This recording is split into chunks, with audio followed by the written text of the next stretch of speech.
ಅವರು ಪಾಪ ತಮಿಳವರಾಗಿದ್ದರಿಂದ ಅವರು ನನ್ನ ಚೆಲ್ವಿ ಅಂತಿಲ್ಲ, ಸೆಲ್ವಿ ಚೆನ್ನಾಗಿದ್ದೀಯಾ ಅನ್ನೋರು. ಅದನ್ನ ಓಕೆ, ಚೆಲ್ವಿ ತುಂಬ ಒಳ್ಳೆಯವಳು ಅದನ್ನ ಮಿಸ್ ಮಾಡ್ಕೋತೇನೆ. She is very sweet actually. Okay, ನಿಂದು ಲಂಗ ದಾವಣಿ ತುಂಬ ಚೆನ್ನಾಗಿದೆ, ಅದು ದಾವಣಿ ತುಂಬ ಚೆನ್ನಾಗಿದೆ, ಕಲರ್ ಕಾಂಬಿನೇಷನ್ ಚೆನ್ನಾಗಿದೆ.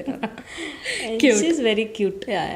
ಬಟ್ ಈಗ ಮ್ಯಾಮ್ ಹೊಸಬ್ರು ಬಂದಿರೋದು, ಸೊ ಅವರೊಟ್ಟಿಗೆ ಹೇಗೆ ಸಮಯ ಕಳೀತಿದ್ದೀರಾ? She is also very sweet, ತುಂಬ ಚೆನ್ನಾಗಿ ಮಾತಾಡಿಸ್ತಾರೆ. ದೊಡ್ಡ ಆರ್ಟಿಸ್ಟು, ಎಕ್ಸ್ಪೀರಿಯನ್ಸ್ ಇದೆ, ಆ ಥರ ಈಗೋ ಆಟಿಟ್ಯೂಡ್ ಯಾವುದೂ ಇಲ್ಲ ಅವ್ರಿಗೆ. ಆ್ಯಂಡ್ ಆ ಲಕ್ಷ್ಮಿ ಪಾತ್ರನ ಶ್ವೇತಾ ಅವರು ಹೇಗೆ ನಿರ್ವಹಿಸಿದ್ರು ಅಷ್ಟೇ ಅಚ್ಚುಕಟ್ಟಾಗಿ ಅದಕ್ಕೆ ಏನು ಬೇಕೋ ಆ ಭಾವನೆಗಳನ್ನ ಇವ್ರು ತುಂಬ್ತಾರೆ. ನನಗೆ ಯಾರಾದರೂ ಕೇಳ್ತಾರಲ್ಲ ಇವಾಗ ಒಂದು ಬೇರೆ ಸೆಟ್ಗೆಲ್ಲ ಹೋದಾಗ, ವೆಂಕಿ ಕ್ಯಾರೆಕ್ಟರ್ ಮಾಡ್ತಾರಲ್ಲ ಅವ್ರ ಹೆಸರು ಏನು ಹೇಳಿ, ವೆಂಕಿ ಅಂದಿನ ಅವ್ರ ಹೆಸರು ಶಾಸ್ತ್ರಿ, ಚಂದ್ರಶೇಖರ್ ಶಾಸ್ತ್ರಿ. ಲಿಟ್ರಲಿ ನಾನೇ ಮರ್ತೋಗಿದ್ದೀನಿ, ನಾನು ಅವ್ರನ್ನ ಸೆಟ್ಟಲ್ಲಿ ವೆಂಕು ಅಂತ ಕರಿತೀನಿ, ನನಗೆ ಅವ್ರ ಹೆಸರೇ ಮರ್ತೋಗಿದೆ.